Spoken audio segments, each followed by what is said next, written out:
সে যা চাইবে তাই পাবে, যা করিতে চাইবে করিবে। এর ব্যতিক্রম ঘটিলে একবার তুফানে দিবে বুলেট ছুঁড়া। কোনো কথা আনএক্সপেক্টেড ছিল। Love you Shakib Khan. বাংলাদেশের ইতিহাসের সেরা ছবি।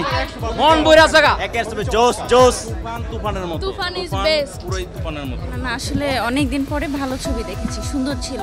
দেশে চলছে তুফান, যেমন নাম তেমন ভাবেই তুফান জয় করেছে দর্শক প্রাণ।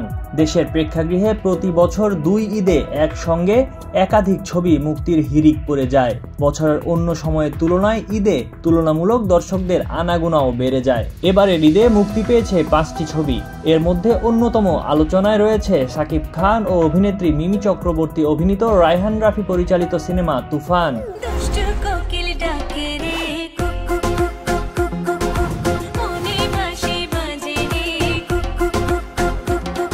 ঈদের দিন সোমবার দেশের প্রেক্ষাগৃহে একযোগে মুক্তি পেয়েছে চলচ্চিত্রটি। এরই মধ্যে জানা গেছে আগামী কয়েকদিনের সব টিকিটও বুকড। কিন্তু এখানে এসে টিকিট পাচ্ছে না 3 দিনের, তখন সে চিন্তা করতেছে তাহলে কি করব, এখানে আসলে 3-4 দিনের টিকিট নাই। ছবিটির প্রচারে এসে সংবাদ সম্মেলনে রায়হান রাফি বলেছিলেন, সাধারণত সিনেমা শেষ হলে প্রযোজক সহ অন্যান্যদের নাম আসে, তবে আরেকটা সিন আছে, সেটা হতে পারে অন্য কোনো ছবির সিন বা যে কোনো সিন হতে পারে। এতে রয়েছে বড় চমক।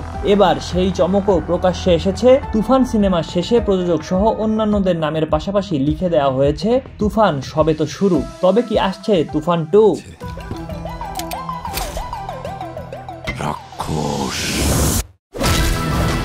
শাকিব খান অভিনীত চলচ্চিত্র তুফানের দ্বিতীয় কিস্তি আসতে চলেছে।